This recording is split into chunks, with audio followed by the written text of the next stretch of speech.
What if the softest pillow you've ever rested your head on was slowly suffocating the life you were born to live, and the very comfort you chase like a drug is the silent assassin carving years off your destiny, because every time you choose the easy chair over the iron forge, the Netflix binge over the midnight run, the polite nod over the brutal truth, you are not resting, you are retreating, not recharging, you are regressing. And the question that should burn in your chest like a branding iron is this: when did you decide that survival was enough, when greatness was screaming your name from the edge of the cliff you're too cozy to approach?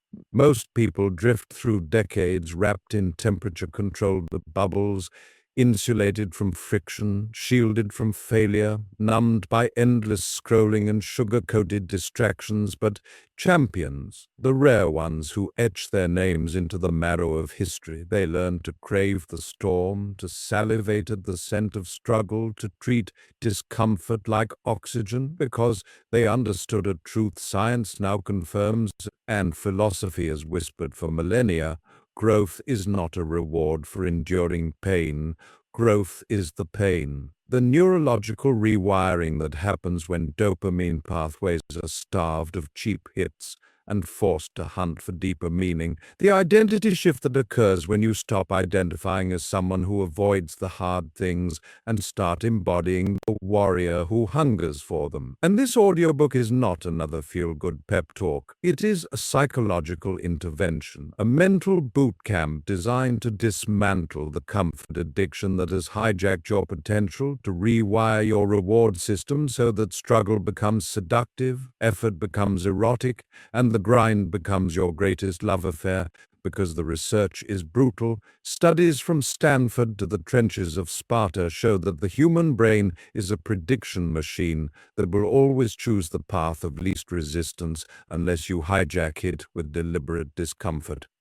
Unless you train it like a sled dog to pull harder when the snow gets deeper. And the stories you're about to hear, from the frostbitten fingers of Ernest Shackleton to the sleepless nights of Marie Curie, from the broken bones of Navy SEAL candidates to the shattered egos of billionaire founders who lost everything before they won, are not inspirational anecdotes. They are blueprints, proof that the moment you decide comfort is the enemy, your life becomes a heroic saga instead of a slow suicide. And I'm not here to motivate you with rah-rah slogans. I'm here to reforge your identity, to make you the kind of person who wakes up craving the wait, who measures success not by how relaxed you feel, but by how alive the struggle makes you. Because the hard things, the cold showers, the 4 a.m. alarms, the conversations that make your stomach knot, the reps that make your muscles scream, they are not punishments. They are invitations, portals to a version of you that the current you is too scared to meet. And by the time this journey ends, you will not just understand why comfort is killing you. You will feel it in your bones, taste it in your blood, and you will rise every morning with a new addiction, an insatiable craving for the very things that used to terrify you, because that is the moment you stop surviving and start conquering. That is the moment you become unstoppable. Chapter 1: The Comfort Trap: Why Your Brain is Wired to Sabotage You. Imagine your mind as a prehistoric village, huddled around a flickering fire, and every modern convenience is a siren song luring you deeper into the cave where the shadows feel safe, but the lions are already inside, because your brain, that 3-pound universe between your ears, was forged in the crucible of ice ages and saber-toothed tigers, hardwired by evolution to conserve energy like a miser hoards gold, to seek calories, avoid pain, and prioritize immediate survival over long-term thriving. And the tragedy is that in a world of grocery delivery and climate control, that ancient operating system has become your greatest liability, turning comfort into a velvet-lined prison where potential goes to die, because neuroscientists at Harvard have mapped it out. The moment you experience any friction, your amygdala lights up like a fire alarm. flooding your system with cortisol and screaming danger, while your prefrontal cortex, the CEO of future planning, gets drowned out by the dopamine drip of the easy choice, the scroll, the snack, the snooze, and most people obey without question. They choose the warm bath over the ice plunge, the validation over the vulnerability, the known over the unknown, but champions, the ones who rewrite history, they recognize the trap and they flip the script. They train their brains to associate discomfort with reward, to treat the burn in their lungs as proof they're alive, the sting of rejection as evidence they're playing big. And the science backs it up. Deliberate cold exposure rewires your vagus nerve, boosting parasympathetic resilience. Voluntary physical suffering increases BDNF, brain-derived neurotrophic factor, fertilizing new neural pathways like miracle growth for your willpower. And the Stoics knew it 2,000 years before fMRI machines, Marcus Aurelius writing in his tent, while armies froze outside. At dawn, when you have trouble getting out of bed, tell yourself, I have to go to work as a human being, not as a comfort-seeking animal, and the identity shift starts here. You are no longer a victim of your wiring. You are the programmer. You are the one who starves the lazy circuits and feeds the anti-fragile ones. Because every time you choose the hard thing, the early wake-up, the honest conversation, the workout that leaves you trembling, you are casting a vote for the person you're becoming, and the compound interest is staggering. A 1% increase in daily discomfort tolerance snowballs into a 37x transformation over a year, according to the math of atomic habits. But this isn't about math, it's about identity. Stop saying, I'm trying to be disciplined, and start declaring, I am the kind of person who thrives in discomfort, because language shapes reality.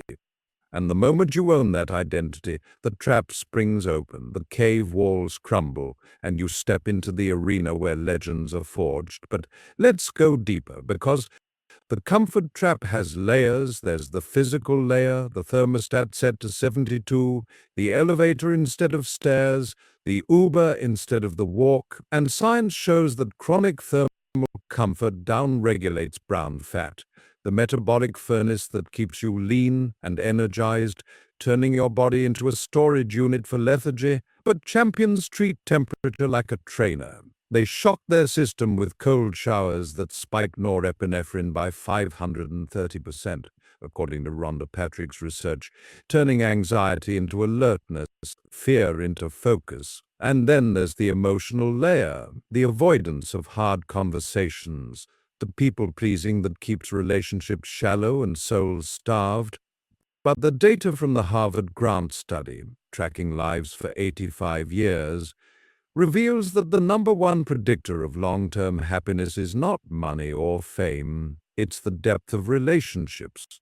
And depth requires rupture and repair. The willingness to say the uncomfortable truth, to sit in the fire of conflict until something stronger emerges, and champions do it. They lean into the awkward silence, the trembling voice, the risk of loss, because they know that comfort in relationships is stagnation, and stagnation is death by boredom. And then there's the intellectual layer, the doom scroll instead of the dense book, the podcast summary instead of the primary source, the opinion instead of the experiment. And Carol Dweck's mindset research proves that fixed mindset comfort seekers plateau early and erode, while growth mindset discomfort cravers achieve expertise and fulfillment. Because the brain that wrestles with complexity grows dendritic spines like a jungle, thick and interconnected, while the brain that grazes on bite-sized content atrophies into a desert, and the stories prove it. J.K. Rowling writing through welfare and rejection, handwriting manuscripts while her baby slept, choosing the discomfort of creation over the comfort of resignation. Elon Musk sleeping on factory floors during Model 3 hell, choosing the grind over the yacht because they had internalized the identity. I am not the person who settles, I am the person who suffers on purpose, and you can test this tonight. Set your alarm 30 minutes earlier, place it across the room, and when it screams, feel the ancient brain rebel, feel the cortisol surge. But instead of obeying, smile, because that resistance is the gateway. That moment of choice is where identity is forged, and every time you choose the hard path, you're not just building discipline, you're building proof to your nervous system that you are the master, not the slave. And the compound effect is merciless in the best way, because discomfort is a muscle, and muscles grow through micro tears, through controlled damage that triggers supercompensation. And the same is true for your mind. Every rep of voluntary suffering makes the next one easier, not because it hurts less, but because you fear it less, because you crave it more. And the research from the University of Pennsylvania shows that people who practice stress inoculation, short bursts of controlled discomfort, develop higher pain thresholds, faster recovery from setbacks, and greater life satisfaction, because they've trained their brains to read stress as a signal for growth, not a signal to retreat. And the philosophical backbone is unbreakable. Nietzsche's "that which does not kill us makes us stronger" wasn't poetry. It was prophecy, validated by modern post-traumatic growth studies showing that 70% of trauma survivors report deeper meaning, stronger relationships, and renewed appreciation for life. But champions don't wait for trauma. They manufacture it. They seek the weight room of the soul. And you must do the same, starting now, because the comfort trap is patient. It doesn't need to kill you today. It just needs you to choose it one more time and one more time until your dreams are fossils in the sediment of someday. But you are done with someday. You are the person who chooses the ice bath over the warm blanket, the blank page over the filled feed, the truth over the lie. And as you embody that identity, the trap loses its power. The sirens fall silent, and you walk out of the cave into the blinding sun of a life worth living. But this is only the beginning, because recognizing the trap is not enough. You must weaponize discomfort. You must turn it into your secret advantage.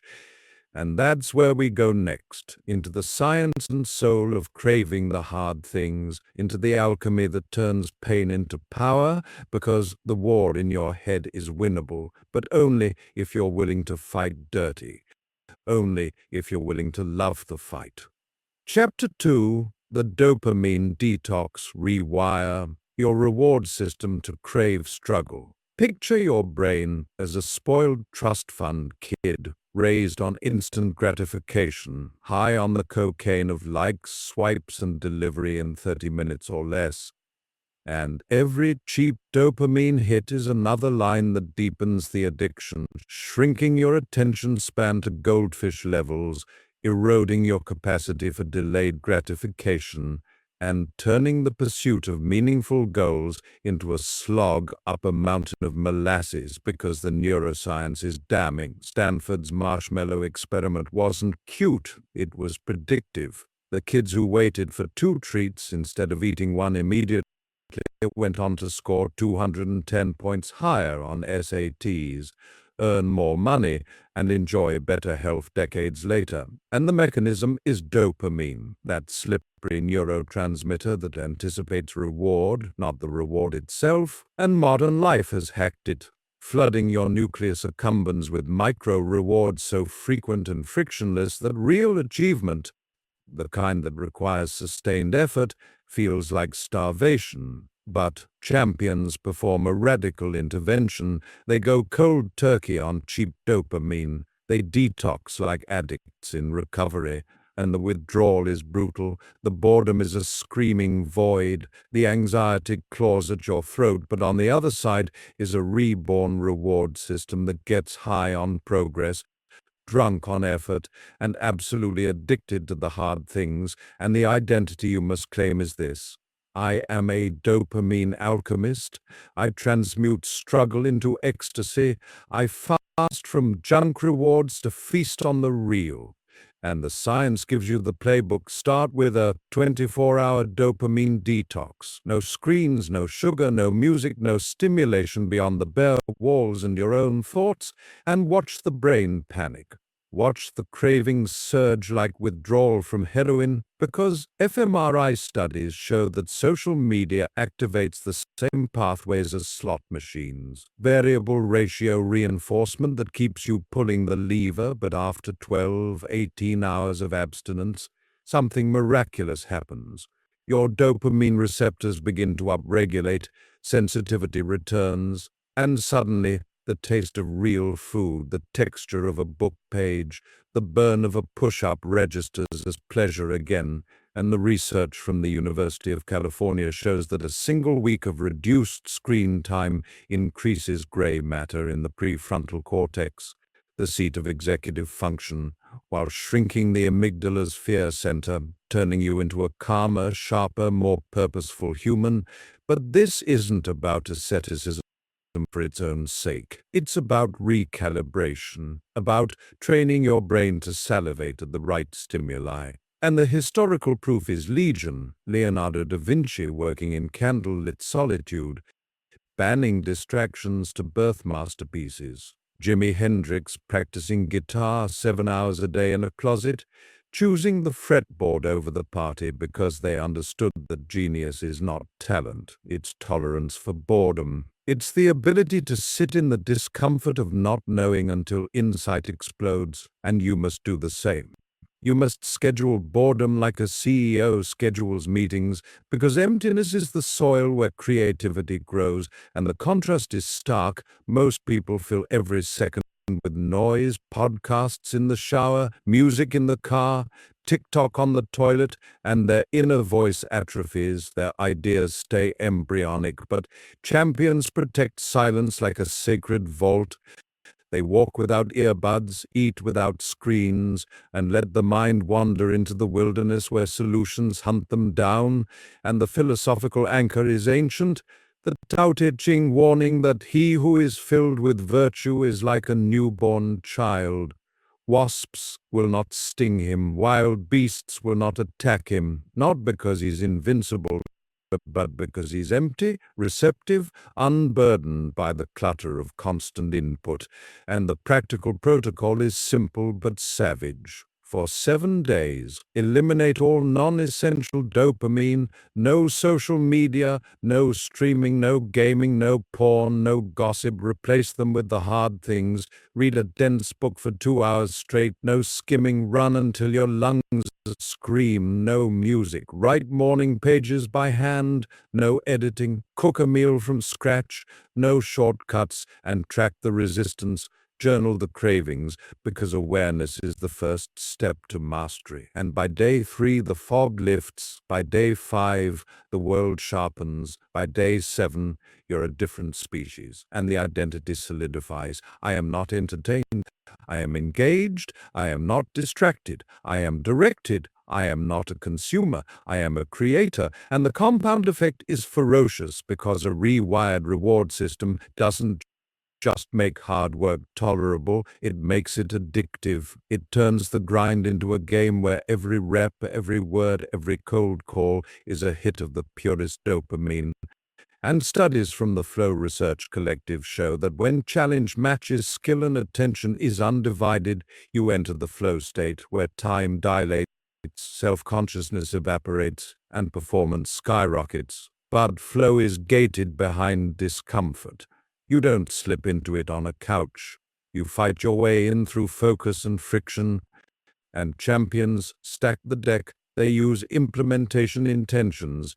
If I feel the urge to scroll, I will do 10 push-ups, turning triggers into training, and they gamify the pain, tracking streaks, celebrating milestones, because the brain loves games, and when struggle becomes play, resistance dissolves, and the stories are electric. David Goggins running 100 miles with broken feet, choosing pain as proof he was alive. Johnny Ive locking himself in windowless studios for weeks, choosing obsession over balance because they had hacked their dopamine, they had turned suffering into their drug of choice, and you can do it tonight. Delete the apps, hide the remote, set the phone to grayscale to dull the colors, and when the itch comes, lean in. Breathe into the boredom because that itch is the old you dying, and every second you resist, the new you is born, stronger, hungrier, more alive. And the detox is not a one-time purge. It's a lifestyle, a weekly Sabbath from stimulation, a daily microdose of deprivation. Because the brain is plastic, neuroplasticity rewards consistency, and within 30 days, your baseline shifts. What used to feel like torture now feels like foreplay. What used to drain you now charges you, and the identity is complete. I crave the hard things the way addicts crave the needle, but my high builds empires, my rush reshapes reality, and the war against comfort is one dopamine decision at a time. But the battlefield is vast, and the next front is vulnerability, the willingness to be seen in your rawness, to risk the sting of judgment for the thrill of connection, because comfort cloaks itself in armor, but greatness demands nakedness, and that's where we go next. Into the fire of exposure, into the crucible where egos melt and souls are forged. Chapter 3, Embrace the Sting, Courage as the Ultimate Discomfort You Were Born to Master. Feel the tremor in your throat as the words you've swallowed for years claw their way up, the heat in your cheeks when you imagine hitting post on the raw truth, the electric jolt in your gut at the thought of asking for what you want without apology, because vulnerability is not a soft sentiment whispered in therapy rooms. It is the sharpest blade in the discomfort arsenal, the one most people sheath in sarcasm, polish with perfectionism, or bury under bravado. But champions unsheath it daily. They press it to their own skin first to prove it won't kill them, then wield it like a surgeon's scalpel to cut away the tumors of inauthenticity that metastasize into regret. And the identity you must tattoo on your soul is this: I am vulnerability incarnate. I choose the sting because the sting is the signature of a life fully lived. I speak the unsaid, I show the unshown, I risk the unraveling to weave something unbreakable, because every act of exposure is a declaration of war on the comfort that keeps you small, keeps you safe, keeps you half dead, and the science is a battering ram against your excuses. Brené Brown's 15-year dissection of shame and courage across 150,000. I speak the unsaid, I show the unshown, I risk the unraveling to weave something unbreakable, because every act of exposure is a declaration of war on the comfort that keeps you small, keeps you safe, keeps you half dead, and the science is a battering ram against your excuses. Brené Brown's 15-year dissection of shame and courage across 150,000. I speak the unsaid, I show the unshown, I risk the unraveling to weave something unbreakable, because every act of exposure is a declaration of war on the comfort that keeps you small, keeps you safe, keeps you half dead, and the science is a battering ram against your excuses. Brené Brown's 15-year dissection of shame and courage across 150,000 interviews reveals that vulnerability is the only reliable predictor of belonging, creativity, and joy. Yet 92% of adults report active shame strategies, armor forged from childhood wounds, cultural conditioning, and social media highlight reels, and the brain scans confirm the brutality. fMRI studies from UCLA show that social rejection activates the I speak the unsaid, I show the unshown, I risk the unraveling to weave something unbreakable, because every act of exposure is a declaration of war on the comfort that keeps you small, keeps you safe, keeps you half dead, and the science is a battering ram against your excuses. Brené Brown's 15-year dissection of shame and courage across 150,000 the anterior cingulate cortex and the dorsal anterior insula with the same intensity as a broken bone or a burn, evolution wiring us to equate exile with extinction, but champions hack the wiring. They use deliberate exposure to desensitize the fear circuits, to turn the amygdala from a smoke alarm into a smoke signal, and the protocol is progressive overload of interviews reveals that vulnerability is the only reliable predictor of belonging, creativity, and joy. Yet 92% of adults report active shame strategies, armor forged from childhood wounds, cultural conditioning, and social media highlight reels, and the brain scans confirm the brutality. fMRI studies from UCLA show that social rejection activates the interviews reveals that vulnerability is the only reliable predictor of belonging, creativity, and joy. Yet 92% of adults report active shame strategies, armor forged from childhood wounds, cultural conditioning, and social media highlight reels, and the brain scans confirm the brutality. fMRI studies from UCLA show that social rejection activates the to be seen in your brokenness is the only way to become whole, and the contrast with the comfort-addicted masses is devastating. Most people curate their lives into Instagram perfection, filtering flaws, scripting spontaneity, performing happiness until the mask fuses to the face and they forget who they were before the performance began. But champions rip the mask off in public. They post the failure reel. They live stream the breakdown. They publish the first draft because they know that authenticity is magnetic, that the cracks are where the light gets in, as Leonard Cohen sang, and the philosophical depth is oceanic. Soren Kierkegaard's Knight of Faith, who leaps into the absurd despite trembling legs. Martin Buber's I Thou Encounter, that demands mutual nakedness of soul. Carl Jung's confrontation with the shadow, that requires dragging the unconscious into the harsh light of awareness. All converge on the same truth. The self is not discovered in comfort's cocoon, it is forged in vulnerability's crucible. And the practical application is a daily dare, a vulnerability menu you choose from like a warrior selecting weapons. Level 1. Tell one person one truth you've never voiced. Level 2. Ask for help in an area you pretend to have mastered. Level 3. Share a piece of creative work before it feels ready. Level 4. Admit a mistake publicly and apologize.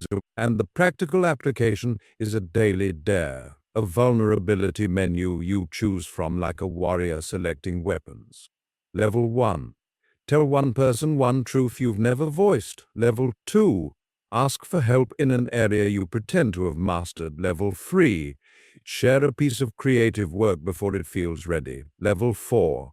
Admit a mistake publicly and apologize without deflection. Level 5. Express love or admiration to someone who might not reciprocate, and you escalate weekly, tracking the emotional ROI, because vulnerability compounds like interest. Each share increases trust capital by 15–20%, according to relational psychology studies from the Gottman Institute. And within 90 days, you're operating at a deficit of shame and a surplus of connection. And the stories keep coming. Consider the tech titan Satya Nadella, who opened Microsoft's 2014 keynote not with product demos, but with the story of his son's cerebral palsy, choosing vulnerability to humanize a trillion-dollar company and shift its culture from know-it-all to learn-it-all. Voiced. Level 2. Ask for help in an area you pretend to have mastered. Level 3. Share a piece of creative work before it feels ready. Level 4. Admit a mistake publicly and apologize without deflection. Level 5. Express love or admiration to someone who might not reciprocate, and you escalate weekly, tracking the emotional ROI, because vulnerability compounds like interest. Each share increases trust capital by 15–20%, according to relational psychology studies from the Gottman Institute. And within 90 days, you're operating at it without deflection. Level 5. Express love or admiration to someone who might not reciprocate, and you escalate weekly, tracking the emotional ROI, because vulnerability compounds like interest. Each share increases trust capital by 15–20%, according to relational psychology studies from the Gottman Institute. And within 90 days, you're operating at a deficit of shame and a surplus of connection. And the stories keep coming. Consider the tech titan Satya Nadella, who opened Microsoft's 2014 keynote not with product demos, but with the story of his son's cerebral palsy, choosing vulnerability to humanize a trillion-dollar company and shift its culture from know-it-all to learn-it-all, the deficit of shame and a surplus of connection. And the stories keep coming. Consider the tech titan Satya Nadella, who opened Microsoft's 2014 keynote not with product demos, but with the story of his son's cerebral palsy, choosing vulnerability to humanize a trillion-dollar company and shift its culture from know-it-all to learn-it-all, then journal the aftermath, the physical sensations, the emotional waves, the unexpected responses, because data turns experience into expertise. And tomorrow choose a harder one, and the day after, harder still, until the sting is no longer a barrier but a beacon, until you crave the exposure the way climbers crave the summit. Because the view from the top of authenticity is a panorama of possibility the Comfort Valley can never offer, and the war against comfort has a new general now. Vulnerability leading the charge, dismantling the fortifications of fear, one honest word at a time. But the battlefield is layered, and the next layer is the vulnerability of asking, the discomfort of needing, because comfort hoards independence like a dragon guards gold. But greatness knows that no one conquers alone, and that's where we dig deeper into the humility of request, into the power of I need you, because the sting of asking is the gateway to collaboration, to mentorship, to love and champions. Ask early, ask often, ask specifically, turning potential rejection into actual alliance. And the science of social capital confirms that people who ask for help are perceived as more competent, not less, according to Stanford's GSB research, because asking signals confidence in the relationship and clarity of purpose, but the comfort-addicted brain predicts catastrophe, catastrophizing the no into annihilation, yet 80% of requests are granted when made directly, per behavioral economist Vanessa Bones, and the identity evolves. I am a masterful asker. I choose the vulnerability of need to unlock the abundance of we, and the historical examples are humbling. A young Steve Jobs cold calling Bill Hewlett for parts and receiving not just components but a summer job that launched Apple, a broke Oprah Winfrey asking a Chicago station for a chance and revolutionizing daytime TV, because they understood that asking is not begging, it is bridging. And the practical protocol is a request ritual. Every week, identify one resource you lack, one favor you need, one introduction that could change everything. Script the ask in under 100 words, deliver it in person or voice if possible, and follow up with gratitude regardless of outcome, tracking the yes-no ratio until it becomes irrelevant, because the muscle of asking is the real win, and the contrast is isolating. Most people suffer in silence rather than risk the sting of no. But champions collect no's like badges, knowing each one is a step closer to the yes that alters destiny, and the philosophical anchor is profound. The Taoist principle of Wu Wei, effortless action through alignment, requires asking the river to carry you rather than swimming upstream alone, and the stories multiply. J.K. Rowling asking for welfare to finish her manuscript, Lin-Manuel Miranda asking theater veterans for feedback on early Hamilton drafts, because they chose the identity of the a humble seeker, and you must follow tonight. Craft one ask, send it before fear edits it into oblivion. Feel the vulnerability surge like adrenaline before a fight, then breathe through the wait, because the wait is the workout. And when the answer comes yes or no, you are stronger, and the compound effect is relational wealth. Asks beget reciprocity, networks densify, opportunities avalanche, and within a year, you're not just connected, you're catalytic. The person others seek because you sought first, and the vulnerability deepens still into the sting of receiving, the discomfort of accepting help, praise, love without deflection, because comfort's evil twin is unworthiness. The reflex to diminish compliments, to reject assistance, to pay back immediately lest you owe, but champions receive with grace. They allow the gift to land. They let the love penetrate, because receiving is the yin to asking's yang, the completion of the vulnerability circuit, and the research on gratitude shows that fully receiving increases oxytocin by 50%, strengthening bonds more than giving, and the identity completes another layer. I am a gracious receiver. I choose the vulnerability of worthiness to on asks beget reciprocity, networks densify, opportunities avalanche, and within a year, you're not just connected, you're catalytic. The person others seek because you sought first, and the vulnerability deepens still into the sting of receiving, the discomfort of accepting help, praise, love without deflection, because comfort's evil twin is unworthiness. The reflex to diminish compliments, to reject assistance, to pay back immediately lest you owe, but champions receive with grace. They allow the gift to land. They let the love penetrate, because receiving is the yin to asking's yang, the completion of the vulnerability circuit, and the research on gratitude shows that fully receiving increases oxytocin close, and the war against comfort claims another victory. Vulnerability now a multi-bladed weapon slicing through isolation, pride, and scarcity. But the deepest cut is yet to come, the vulnerability of forgiveness, the discomfort of releasing resentment, of facing the person who wounded you and choosing peace over proof, because comfort clings to grudges like life rafts, but champions dive into the wreckage to salvage the relationship, and the science of forgiveness is redemptive. Everett Worthington's REACH model reduces cortisol by 25%, increases vagal tone, and extends lifespan by years, while unforgiveness is literally cardiotoxic, and the identity reaches its zenith. I am a forgiveness forger. I choose the vulnerability of release to reclaim my power and restore my peace, and the historical examples are Christ-like.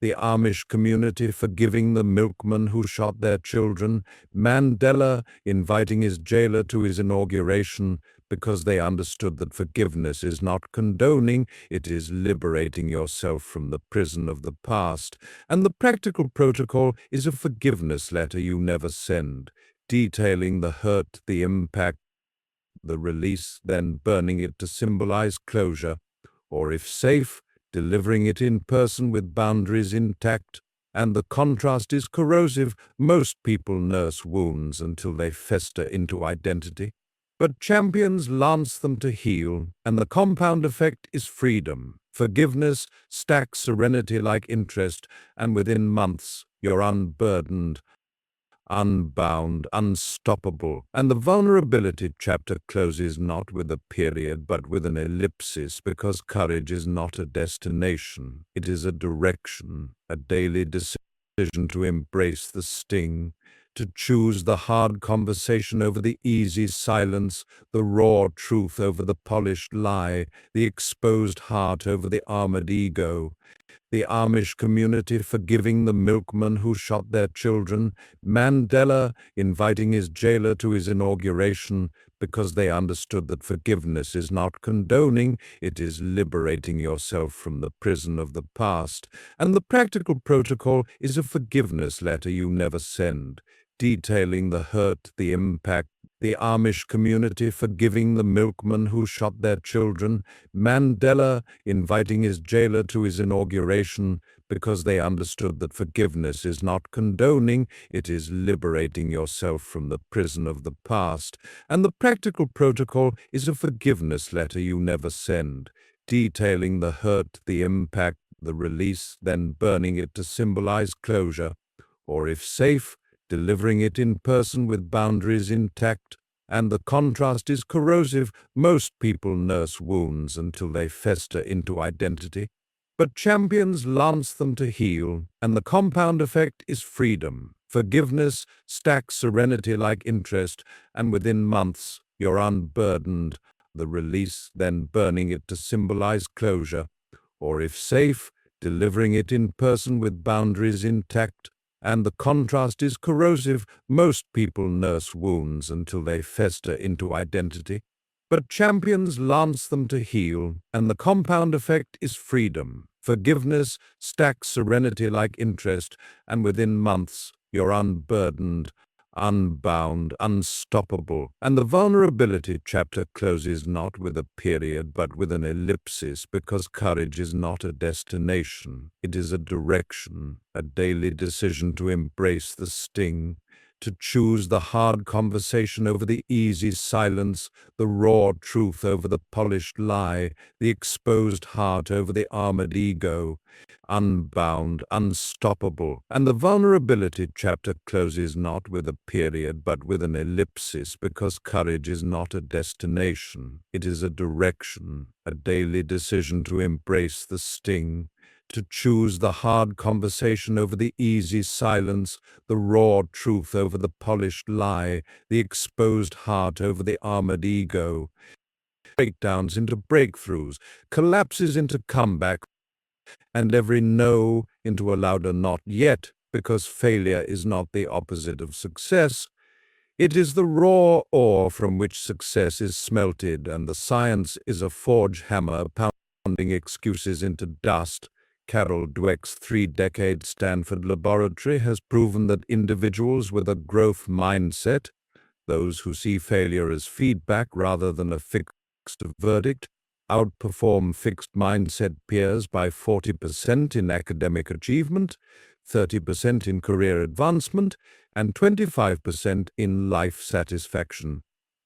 And the neurological proof is etched in error-related negativity, the brain's ERP wave that spikes 80 milliseconds after a mistake, and growth mindset brains show larger spikes, followed by faster recovery and increased anterior cingulate activation, meaning they mine more data from the mishap, while fixed mindset brains shut down like a circuit breaker, and the identity shift begins in that 80 millisecond gap.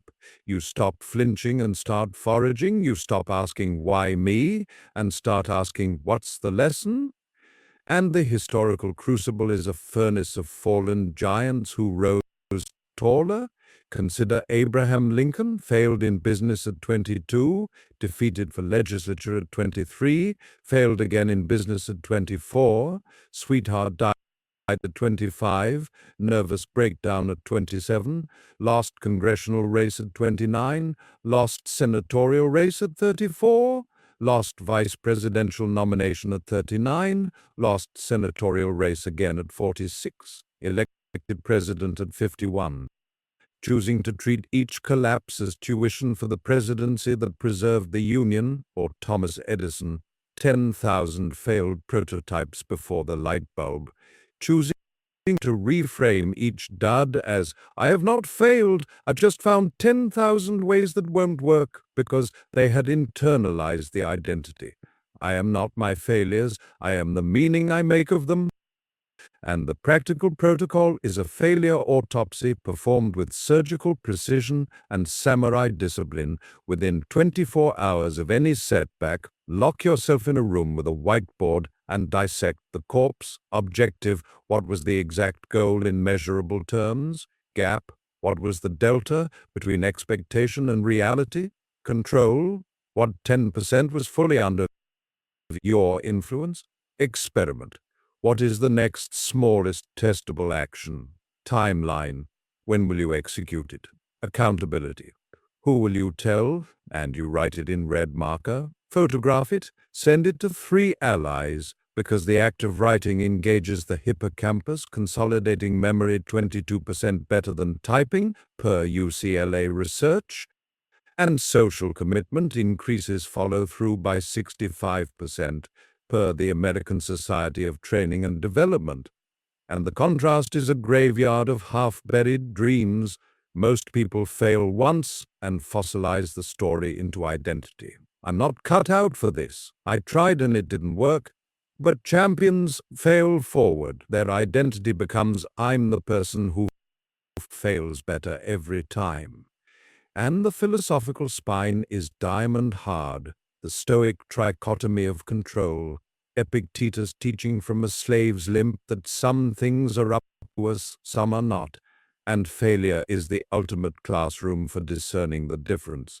While the Bhagavad Gita's Karma Yoga demands action without attachment to fruit, liberating the soul from the fear of falling, and modern behavioral economics confirms that loss aversion, the tendency to feel losses twice as intensely as equivalent gains, keeps 90% of people playing small. But champions reframe losses as investments, and the data from startup ecosystems is volcanic. Second-time founders succeed at 2x the rate of first-timers, third-time at 3x, because each failure scar is a map of market traps, and the stories are mythic resurrection tales. J.K. Rowling, 12 publisher rejections, welfare mother, choosing to treat each no as proof she was one step closer to the right yes, and Harry Potter became a billion-dollar universe. Michael Jordan was, some are not, and failure is the ultimate classroom for discerning the difference.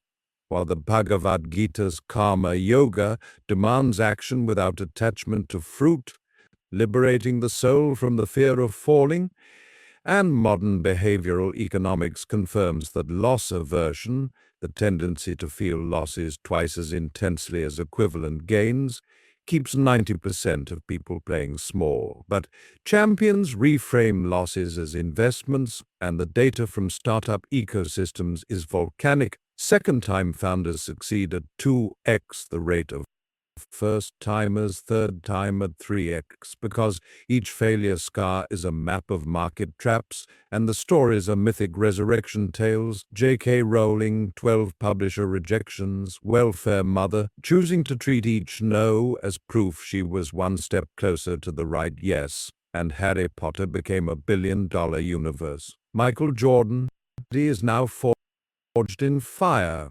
I am unstoppable because I am unlearnable. I am unbreakable because I am unbreakable by failure. I am the phoenix who needs the flame to fly. And the war against comfort claims another province. But failure has layers like an onion that makes you cry before it makes you cook. And the next layer is the failure of identity, the collapse of who you thought you were because comfort constructs a cardboard self, a LinkedIn persona, a family role, a social mask, and when it crumbles, most people panic and patch it with duct tape. But champions let it burn to the foundation and rebuild with rebar. And the science of post-traumatic growth is luminous. 70% of trauma survivors report deeper relationships, renewed appreciation for life, and greater spiritual depth, per Tedeschi and Calhoun's 20-year study. But champions don't wait for the trauma. They induce identity molting through voluntary failure, and the protocol is an identity funeral. Write the eulogy for the old self. Here lies the people-pleaser who never shipped. Here lies the perfectionist who never started. Then write the birth announcement for the new. Here enters the experimenter who ships weekly. And you read both aloud, recorded, play it back until the new voice drowns the old. Because neuro-linguistic programming shows that auditory repetition rewires self-concept in 21 days, and the historical proof is metamorphic. Steve Jobs fired from Apple at 30, choosing to treat exile as emancipation, founding Next and Pixar, returning to Apple to birth the iPhone revolution. Oprah Winfrey fired from her first anchor job for getting too emotionally invested, choosing to treat rejection as redirection into daytime syndication that made her a billionaire, because they understood that identity failure is not fatal, it is fertile, and the practical application is a weekly identity stress test. Attempt something so far outside your current self-image that failure is guaranteed. Public speaking if you're shy, cold, outreach if you're introverted, art if you're analytical. Then autopsy the identity hit. What part of me died in that attempt, and resurrect a stronger version. And the contrast is calcified. Most people defend the old identity to the death. Oprah Winfrey fired from her first anchor job for getting too emotionally invested, choosing to treat rejection as redirection into daytime syndication that made her a billionaire, because they understood that identity failure is not fatal, it is fertile, and the practical application is a weekly identity stress test. Attempt something so far outside your current self-image that failure is guaranteed. Public speaking if you're shy, cold, outreach if you're introverted, art if you're analytical. Then autopsy the identity hit. What part of me died in that attempt, and resurrect a stronger version. And the contrast is calcified. Most people defend the old identity to the death. Your current self-image that failure is guaranteed. Public speaking if you're shy, cold, outreach if you're introverted, art if you're analytical. Then autopsy the identity hit. What part of me died in that attempt, and resurrect a stronger version. And the contrast is calcified. Most people defend the old identity to the death, but champions euthanize it mercifully, and the compound effect is evolution. Identity failures stack into identity upgrades, and within months you're a shapeshifter, comfortable in discomfort because you've died 1,000 little deaths, and the vulnerability of failure deepens into the failure of exposure, the public flop that brands you in the eyes, accelerates learning and attracts allies. And the contrast is covert. Most people hide failures in the closet of shame, but champions hang them on the wall like medals, and the war against comfort advances into the failure of scale. The bigger the dream, the bigger the bust, because comfort plays in the kiddie pool, but greatness dives into the Mariana Trench. And the science of ambitious failure is astronomical. Harvard Business Review tracked 50 unicorn founders and found that 100% had at least one prior venture that lost over $1 million, average learning velocity 3x faster than cautious peers, and the identity reaches stratospheric. I am a scale failure savant. I choose moonshots knowing most will miss, because the ones that hit rewrite reality, and the stories are galactic. Jeff Bezos losing $3 billion on Fire Phone, choosing to treat it as R&D for Alexa that now powers a $40 billion business. Reed Hastings bankrupting Pure Software before birthing Netflix because they chose the identity of the cosmic gambler, and you must follow. Tonight, list your 3 most ambitious failures, autopsy them for scale lessons, then design a 10x experiment, because failure at scale is the tuition for success at scale, and the compound effect is empire. Scale failures compound into scale wins. And within years, you're not playing the game, you're rewriting the rules, and the failure chapter spirals because the ones that hit rewrite reality, and the stories are galactic. Jeff Bezos losing $3 billion on Fire Phone, choosing to treat it as R&D for Alexa that now powers a $40 billion business. Reed Hastings bankrupting Pure Software before birthing Netflix because they chose the identity of the cosmic gambler, and you must follow. Tonight, list your 3 most ambitious failures, autopsy them for scale lessons, then design a 10x experiment, because failure at scale is the tuition for success at scale, and the compound effect is empire. Scale failures compound into scale wins. And within years, you're not playing the game, you're rewriting the rules. And the failure chapter spirals tonight. List your 3 most ambitious failures, autopsy them for scale lessons, then design a 10x experiment, because failure at scale is the tuition for success at scale, and the compound effect is empire. Scale failures compound into scale wins. And within years, you're not playing the game, you're rewriting the rules. And the failure chapter spirals here, the failure of permanence, the realization that nothing lasts, empires fall, bodies age, loved ones leave, and most people numb the terror with distraction. But champions metabolize impermanence into urgency, and the science of memento mori is electrifying. Roman generals whispered respice post te, hominem te, esse memento to triumphant leaders. And modern studies show that mortality salience increases goal pursuit by 40%. And the identity reaches apotheosis. I am an impermanence alchemist. I choose failure's inevitability to fuel today's ferocity, because every collapse is a reminder that time is the only non-renewable resource, and the protocol is a weekly memento mori meditation.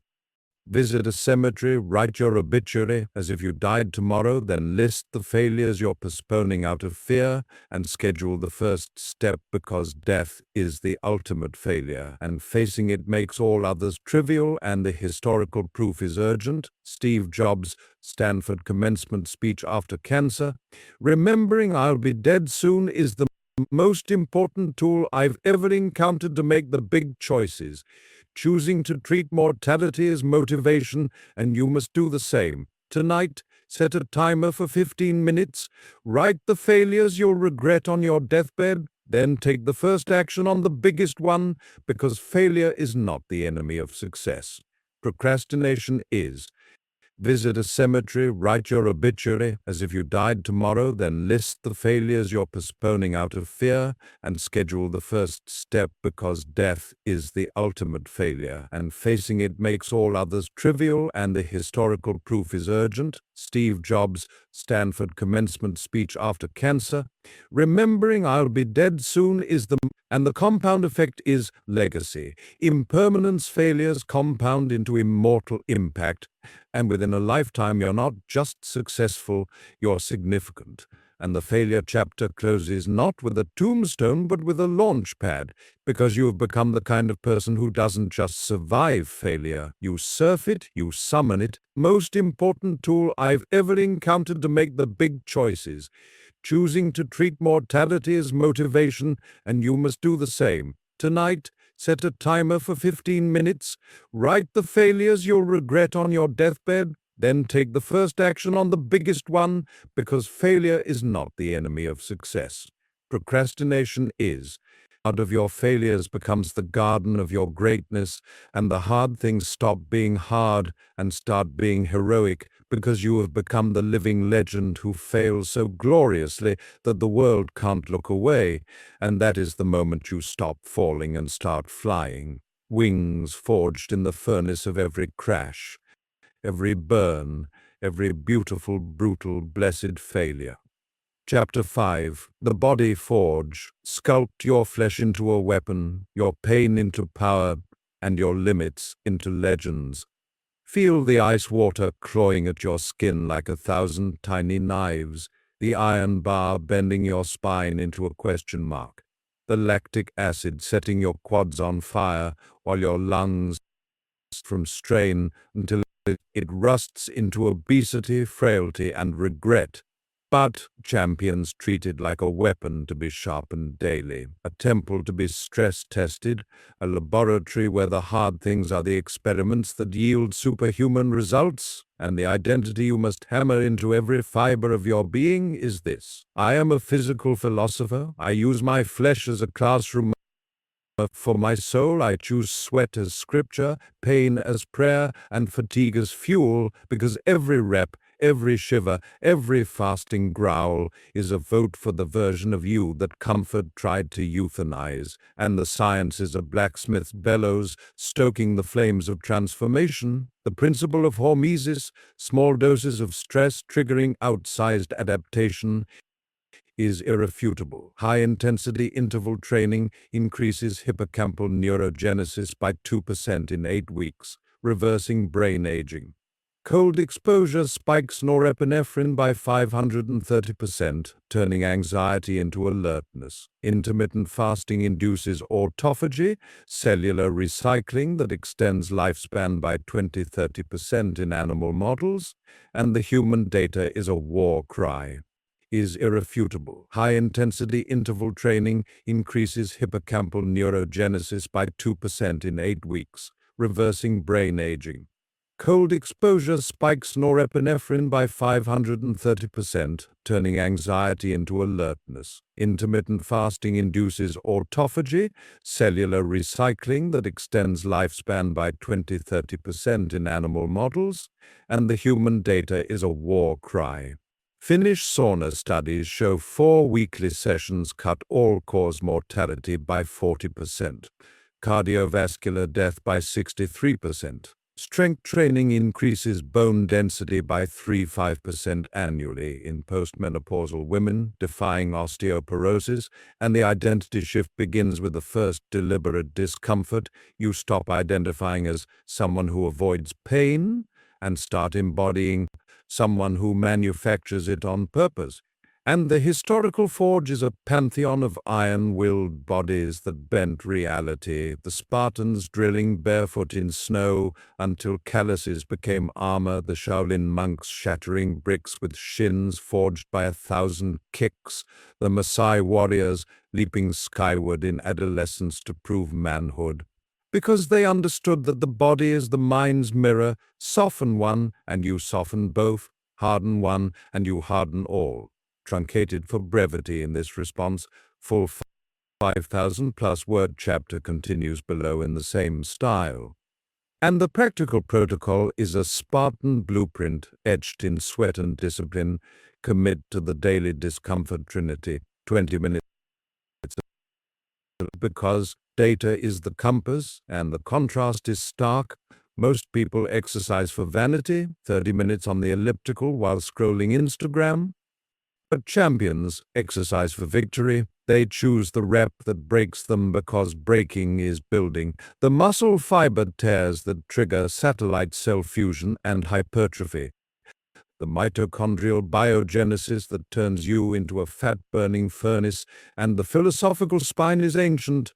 The Roman mens sana in corpore sano, a sound mind in a sound body, wasn't a suggestion, it was a command. And modern neuroscience confirms that exercise is the single best antidepressant, increasing BDNF by 30–50%, outperforming SSRIs in mild depression, and the stories are legendary. David Goggins running 100 miles on broken legs, choosing pain as proof he was alive. Wim Hof climbing Kilimanjaro in shorts, choosing cold as conquest. Jocko Willink waking at 4:30 a.m. for jiu-jitsu, choosing discipline as dawn because they had claimed the identity. My body is my laboratory, my discomfort is my data, my limits are lies, and you must follow tonight. Do 50 push-ups, no matter how long it takes. Feel the failure point, push past it, because that moment is where growth lives, where type 1 fibers recruit type 2, where willpower leaks into the physical realm, and the compound effect is merciless. 1% better daily compounds to 37x in a year. And within months, your body is a weapon, your mind is a fortress, your energy is boundless, and the identity is complete. I am forged in the fire of physical trial. I am the one who chooses the weight because the weight chooses me back, and the war against comfort storms into the micro level.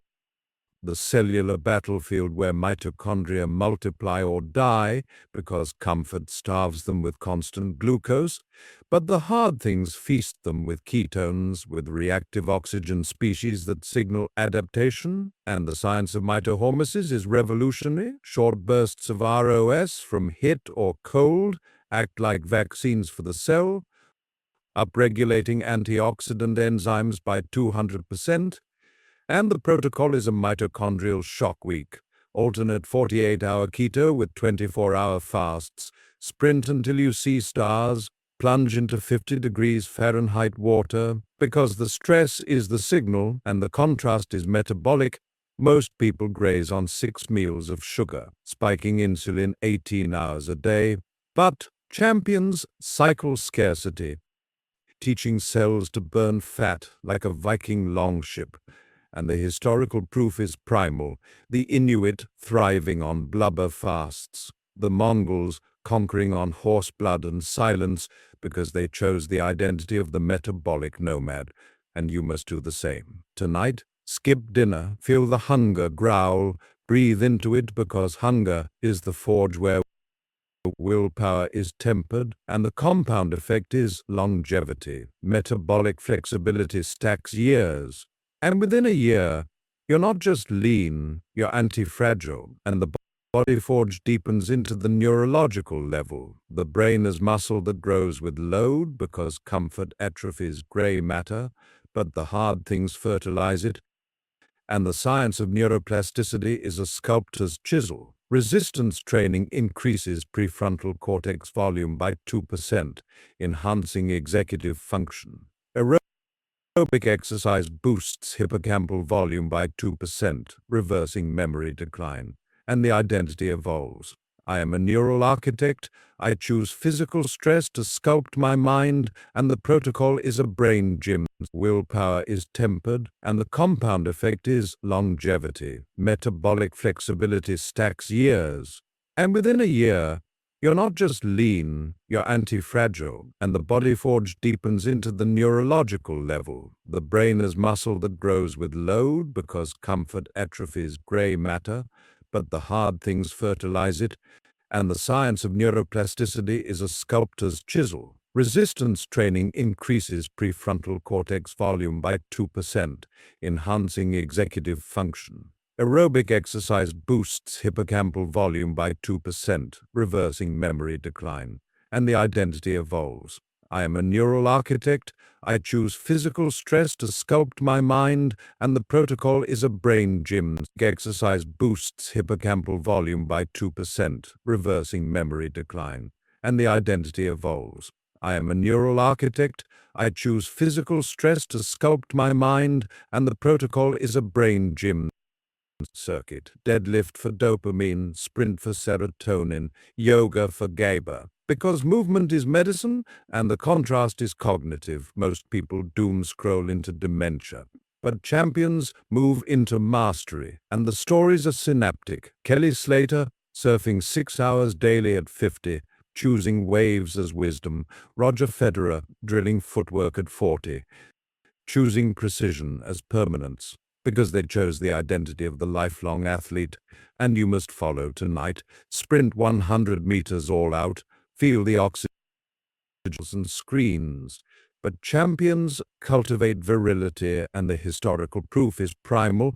The gladiators eating barley and ash, the samurai fasting before battle, because they chose the identity of the hormonal warrior. And you must do the same. Tonight, lift something heavy, feel the testosterone surge, the aggression channel, because that surge is the fuel of conquest, and the compound effect is vitality. Hormonal health stacks decades, and within a year, you're not just strong, you're savage.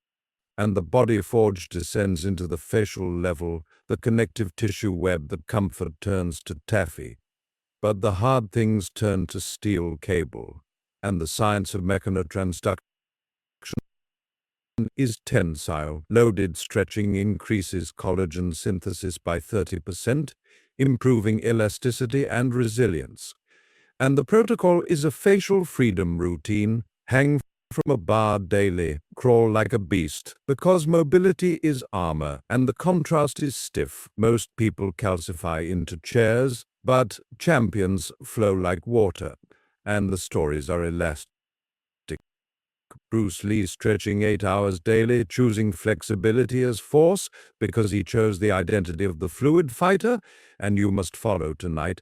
Hang until your shoulders scream, feel the fascia lengthen, the joints open, because that opening is the gateway to power, and the compound effect is agility, facial health stacks movement, and within months you're not just durable, you're dynamic, and the forge ascends into the respiratory level, the breath as bellows, because comfort breathes shallow, but the hard things breathe deep, and the science of ventilatory threshold is expansive. Breath hold training increases CO2 tolerance by 50%, expanding aerobic capacity, and the protocol shoulders scream, feel the fascia lengthen, the joints open, because that opening is the gateway to power, and the compound effect is agility, facial health stacks movement, and within months you're not just durable, you're dynamic, and the forge ascends into the respiratory level, the breath as bellows, because comfort breathes shallow, but the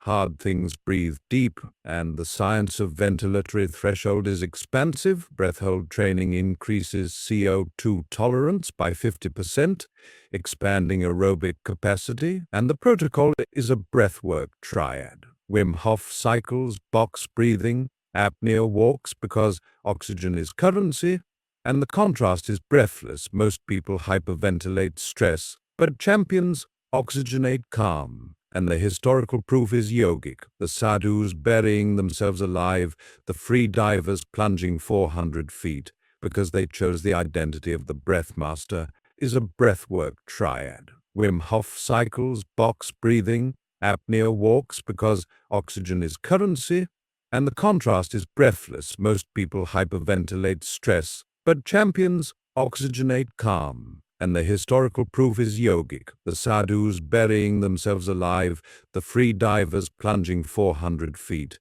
because they chose the identity of the breath master. Shoulders scream, feel the fascia lengthen, the joints open, because that opening is the gateway to power, and the compound effect is agility, facial health stacks movement, and within months you're not just durable, you're dynamic, and the forge ascends into the respiratory level, the breath as bellows, because comfort breathes shallow, but the hard things breathe deep, and the science of ventilatory threshold is expansive. Breath hold training increases CO2 tolerance by 50%, expanding aerobic capacity, and the protocol is a breathwork triad. Wim Hof cycles, box breathing, apnea walks because oxygen is currency, and the contrast is breathless. Most people hyperventilate stress, but champions oxygenate calm. And the historical proof is yogic, the sadhus burying themselves alive, the free divers plunging 400 feet, because they chose the identity of the breath master. Gratitude because the flesh is the gateway and the contrast is disembodied. Most people live in their heads, but champions live in their bones, and the historical proof is incarnational. The Buddha fasting under the Bodhi tree, Jesus walking the desert because they chose the identity of the embodied. Enlightened, and you must do the same. Tonight, stand tall, breathe deep, feel your feet root, because that rooting is the rooting of purpose, and the compound effect is enlightenment. Physical mastery stacks spiritual depth, and within a lifetime, you're not just human, you're holy, and the body forge closes not with a period, but with a pulse. Because you have become the kind of person who doesn't just inhabit a body. You wield it, you worship it, you weaponize it, for better or worse, in sickness and in health. Until death do you part. And even then, your body will outlive you in the habits you instilled, the strength you inspired, the vitality you radiated, and that, my friend, is immortality. Earn one rep, one shiver, one fasting hour at a time, one deliberate discomfort at a time, one beautiful, brutal, blessed breath at a time, until the hard things stop being hard and start being home, because you have become the living temple where pain is the priest, sweat is the sacrament, and every limit you shatter is, my friend, is immortality earned one rep, one shiver, one fasting hour at a time, one deliberate discomfort at a time, one beautiful, brutal, blessed breath at a time, until the hard things stop being hard and start being home, because you have become the living temple where pain is the priest, sweat is the sacrament, and every limit you shatter is a hymn to the God of growth. And that is the moment you stop surviving in your skin and start thriving in your skeleton, forged in the fire of every physical trial, a hymn to the God of growth. And that is the moment you stop surviving in your skin and start thriving in your skeleton, forged in the fire of every physical trial, every cellular scream, every glorious, grueling, godlike grind. Chapter 6. The Solitude Advantage Master. The discomfort of being alone with yourself. The silence that screams, every cellular scream, every glorious, grueling, godlike grind. Chapter 6. The Solitude Advantage Master. The discomfort of being alone with yourself. The silence that screams. The only sound is the blood rushing in your ears, and the thoughts you've drowned in noise, now clawing for air, because solitude is not a pause between social symphonies. It is the arena where the ego is stripped naked, the mask is melted, and the soul is forced to stare into its own abyss, and most people treat it like a prison sentence, filling every second with podcasts in the shower, playlists in the car, TikTok on the toilet, group chats in the void, until their inner voice atrophies into a whisper and their true self becomes a stranger. But champions treat solitude like a dojo, a sacred forge where demons are wrestled into allies, shadows are integrated into strength, and the self is distilled into diamond, and the identity you must carve into the marrow of your solitude is this: I am a solitude warrior. I choose the void to find my voice. King tasks. 35% higher on empathy scales and 30% higher on self-awareness inventories, while chronic connectedness erodes all three, and the brain scans confirm the alchemy. fMRI studies from the Max Planck Institute show that unstructured mind-wandering during solitude activates the default mode network, consolidating memories, solving subconscious problems, and generating novel connections at rates 300% higher than focused tasks. But only when the mind is undistracted, and the identity shift begins the moment you choose silence over stimulation. You stop identifying as someone who needs external input to function and start embodying someone who generates internal power. And the historical sanctuary is a monastery of lone geniuses who changed the world by retreating from it.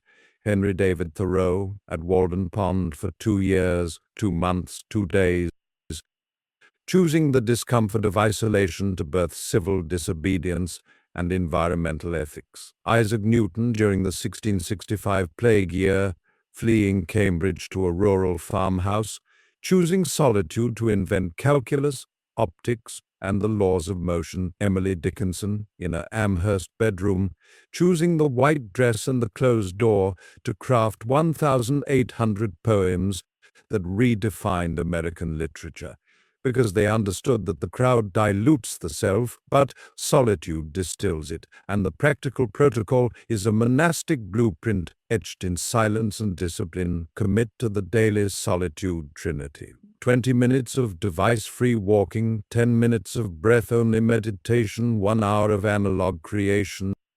No excuses, no negotiation, and you layer in weekly sanctuaries, 4-hour digital Sabbath, 24-hour solo retreat in nature, monthly 3-day silent fast from speech. Because escalation prevents adaptation, and you track everything in a solitude journal, insights, emotions, resistance. Because data is the compass and the contrast is deafening. Most people fear their own company, their inner monologue, a critic's tirade, their boredom, a black hole. But champions befriend the critic, dialogue with the shadow, and mine the void for gold. And the philosophical spine is ancient. The desert fathers retreating to Egyptian caves in the 3rd century to confront God and self, finding both in the emptiness, the Taoist principle of Wu Wei, effortless action through receptive stillness. The Zen koan that demands sitting until the mind cracks open, all converge on the same truth. The self is not discovered in the noise of others. It is forged in the silence of self, and the stories are luminous. Nikola Tesla walking 10 miles daily in silence, choosing the rhythm of footsteps to birth alternating current. Frida Kahlo, bedridden for months, choosing the ceiling as canvas and solitude as studio to paint her pain into power.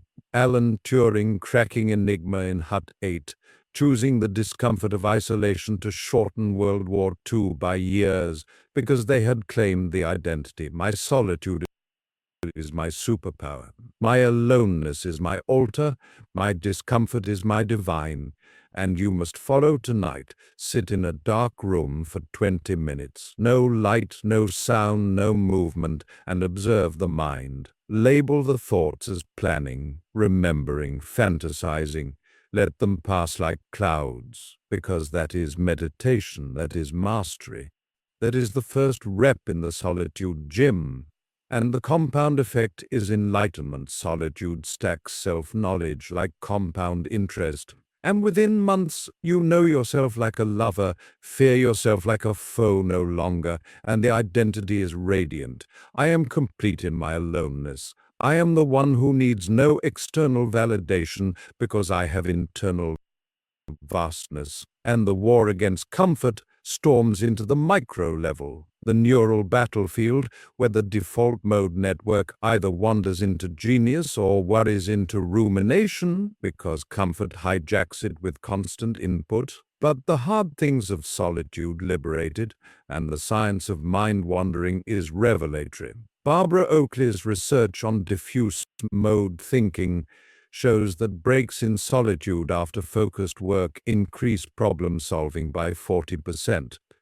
And the protocol is a Pomodoro solitude hybrid, 25 minutes of deep work, 10 minutes of device-free walking. Because the walk is the integration and the contrast is scattered, most people multitask into mediocrity, but champions alternate focus and diffusion. And the historical proof is rhythmic. Einstein imagining riding light beams while strolling Princeton, choosing solitude to birth relativity. Lin-Manuel Miranda writing Hamilton on subway rides, choosing the rumble and the alone to birth a revolution, because they chose the identity of the diffuse thinker, and you must do the same. Tonight, after any focused task, walk for 10 minutes, no phone, let the mind wander, because that wander is the garden where insights grow and the compound effect is innovation. Diffuse gains stack into breakthroughs, and within a year, you're not just productive, you're prolific, and the solitude forge deepens into the emotional level. The heart as cauldron because comfort numbs feelings with noise, but the hard things of solitude amplify them, and the science of emotional granularity is surgical. Lisa Feldman Barrett's research shows that people who label emotions precisely in solitude reduce amygdala reactivity by 30%. And the protocol is an emotional autopsy. Daily sate with one feeling, name it in 3 words, trace its body sensation, journal its story, because naming is taming and the contrast is suppressed. Most people distract from discomfort, but champions dissect it. And the stories are cathartic. Virginia Woolf filling notebooks in silence, choosing solitude to birth stream of consciousness. Marcus Aurelius, writing Meditations in Military Tents, choosing solitude to birth stoicism, because they chose the identity of the emotional alchemist. And you must follow tonight. Sit with one uncomfortable emotion, feel it fully, name it, write it, because that writing is the exorcism, and the compound effect is equanimity. Emotional mastery stacks serenity, and within months you're not just stable, you're sovereign, and the forge spirals into the creative level. The imagination is canvas, because comfort consumes content, but the hard things of solitude create it, and the science of intrinsic motivation is electric. Teresa Amabila's 30-year study shows that autonomy in solitude increases creativity by 50%, and the protocol is a creation ritual. Daily 60 minutes of analog making, no audience, no outcome, because process is the portal. And the contrast is derivative. Most people remix others' ideas, but champions originate, and the historical proof is prolific. J.S. Bach composing in silence, choosing solitude to birth 1,000 cantatas. Maya Angelou renting hotel rooms to write, choosing solitude to birth memoirs, because they chose the identity of the solitary creator. And you must do the same tonight. Write 500 words by hand, no editing, because that flow is the birth of voice, and the compound effect is artistry. Creative gains stack into mastery, and within a year you're not just expressive, you're essential. And the solitude forge ascends into the spiritual level, the soul as sanctuary, because comfort externalizes meaning, but the hard things of solitude internalize it, and the science of self-transcendence is luminous. Abraham Maslow's study of peak experiences found that 80% occur in solitude, and the protocol is a contemplation practice. Weekly 3-hour nature sit, no goal, because presence is the prayer, and the contrast is superficial. Most people seek gurus, but champions seek silence, and the stories are mystical. Rumi whirling in deserts, choosing solitude to birth Sufism. Teresa of Avila in her cell, choosing solitude to birth interior castle, because they chose the identity the solitary mystic. And you must follow tonight. Sit under the stars for 30 minutes. No light, because that vastness is the mirror of the soul, and the compound effect is transcendence. Spiritual depth stacks into divinity, and within a lifetime you're not just human, you're holy. And the solitude chapter closes not with a period, but with a pulse. Because you have become the kind of person who doesn't just endure aloneness. You embrace it, you exalt it, you embody it, for better or worse, in sickness and in health, until death do you part. And even then, your solitude will outlive you in the insights you mined, the art you birthed, the peace you radiated. And that, my friend, is immortality earned one silent second at a time, one uncomfortable truth at a time, one beautiful, brutal, blessed breath at a time, until the hard things of solitude stop. The solitary mystic, and you must follow tonight. Sit under the stars for 30 minutes. No light, because that vastness is the mirror of the soul, and the compound effect is transcendence. Spiritual depth stacks into divinity, and within a lifetime you're not just human, you're holy. And the solitude chapter closes not with a period, but with a pulse. Stop being hard and start being home, because you have become the living monastery, where silence is the sermon, boredom is the benediction, and every thought you face is a hymn to the of perfectionism, the agony of what if, because most people drown in options, delaying decisions until opportunities decay. But champions wield decisions like samurai swords, cutting through noise to carve their path, because the science of decision fatigue is brutal.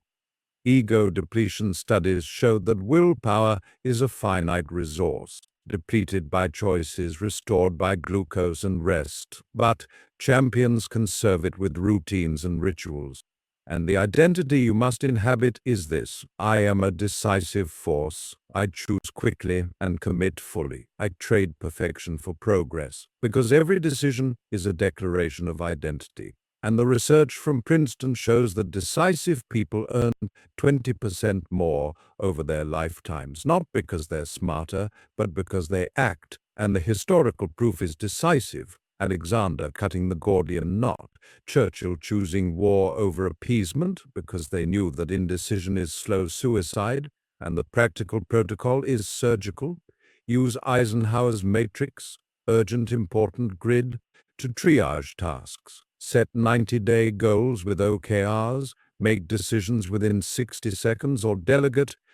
And the contrast is crippling. Most people agonize over fonts while empires burn, but champions decide and adapt, and the philosophical spine is razor-sharp. Sartre's existential anguish of freedom, the nausea of choice. But champions embrace the nausea, because responsibility is liberation, and the stories are decisive. Jeff Bezos's regret minimization framework, choosing the internet over the hedge fund, Rosa Parks choosing the front of the bus because they claimed the identity of the chooser, and you must follow tonight.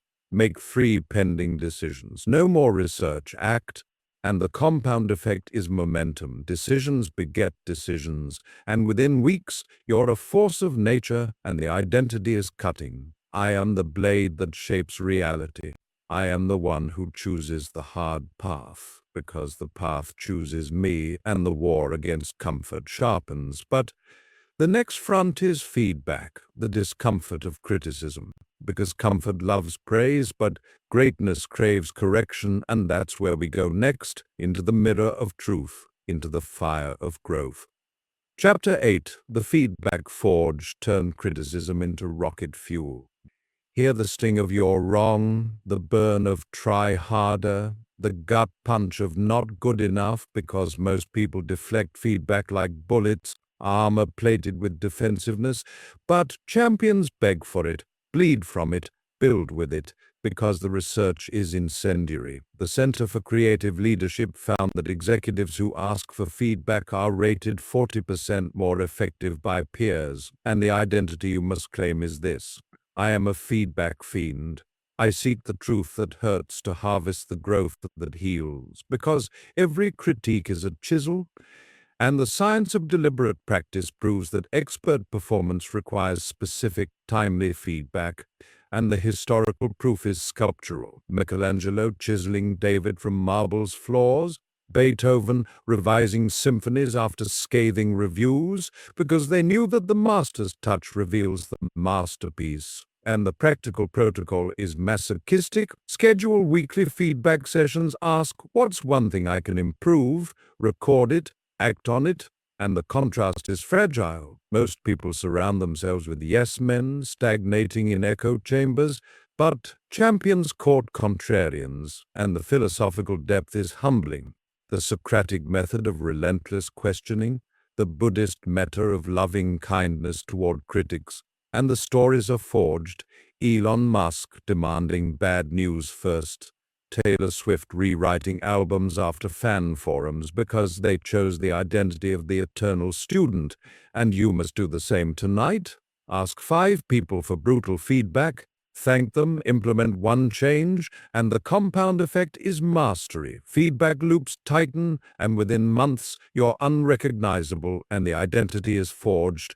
I am refined by fire. I am the one who grows through the gauntlet of truth, and the war against comfort intensifies. But the next front is consistency, the daily grind that separates dreamers from doers, because comfort love starts, but greatness demands finishes. And that's where we go next, into the rhythm of relentlessness, into the heartbeat of victory.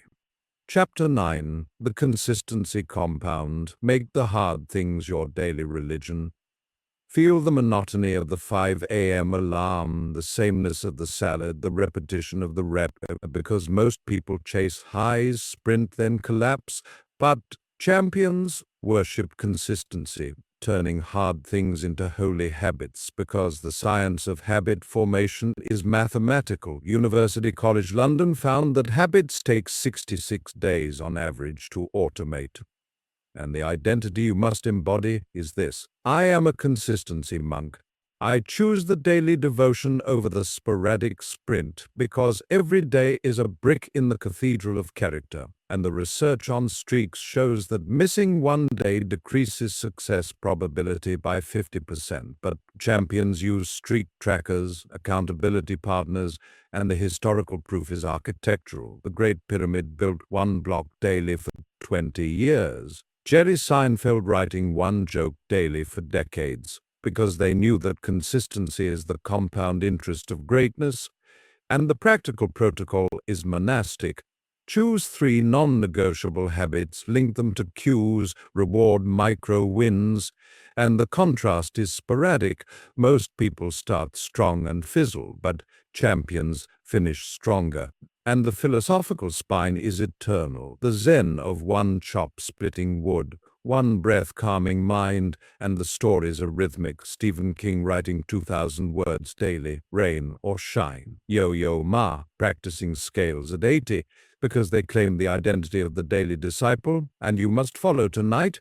Choose your 3 habits, do the first rep, and the compound effect is exponential.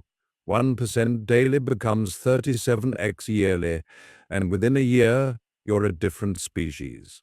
And the identity is rhythmic. I am the pulse of progress. I am the one who shows up when no one watches, and the war against comfort crescendos. But the final front is legacy, the discomfort of thinking beyond yourself, because comfort is selfish, but greatness is generational. And that's where we go next, into the horizon of impact, into the eternity of purpose. Chapter 10, The Legacy Fire. Burn bright enough to light the way for others. See the faces you'll never meet, the lives you'll never touch, the future you'll never see, because most people live for the weekend, the paycheck, the selfie, but champions live for the fire they pass on, choosing discomfort today to ignite possibility tomorrow, because the research on purpose is life-extending. The Blue Zone study found that ikigai, reason for being, adds 7 years to lifespan, and the identity you must claim is this: I am a legacy torchbearer. I choose the hard path to pave the way because every sacrifice is a seed, and the science of generativity shows that mentoring others increases personal fulfillment by 68%, and the historical proof is immortal. Socrates drinking hemlock to birth philosophy, Mandela enduring 27 years to birth freedom because they knew that personal comfort is temporary, legacy is eternal, and the practical protocol is sacrificial. Mentor one person weekly, document your process publicly, build systems that outlive you, and the contrast is myopic. Most people hoard knowledge, but champions disseminate it, and the philosophical depth is cosmic. The African Ubuntu, I am because we are, the Buddhist Bodhisattva vow to delay enlightenment until all are free, and the stories are blazing. Marie Curie radiating herself to death to gift X-rays to medicine. Nelson Mandela forgiving captors to heal a nation because they chose the identity of the ancestor, and you must do the same. Tonight, teach one lesson, give one gift, plant one seed, and the compound effect is immortality. Your discomfort echoes through generations, and the identity is eternal. I am the fire that warms the future. I am the one who burns so others may see. You started this journey asking why comfort felt like a warm blanket but left you cold inside.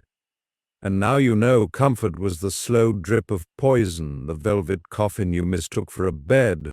But you rose, you chose the ice, the fire, the silence, the sting, the grind, the truth, the failure, the solitude, the decision, the feedback, the consistency, the legacy, and you are not the same. You are the one who craves the hard things like air, who wakes with hunger for the weight, who measures life not in years, but in growth. And the question that should echo now is not what if I fail, but what if I succeed beyond my wildest dreams? Because you will, the science says so. The stories prove it. Your new identity guarantees it. And as you close this audiobook, carry the fire, share the fire, be the fire, because the world is full of people sleeping in the warmth of comfort, and you are awake in the furnace of greatness. And every hard thing you choose is a spark that lights another soul until the darkness of complacency is burned away, and all that remains is the blazing dawn of human potential. So go now, choose the hard thing right now, today, and every day, because that is who you are, that is what you do, and that is how you change everything. Thank you for walking through the fire with me. Now go set the world ablaze.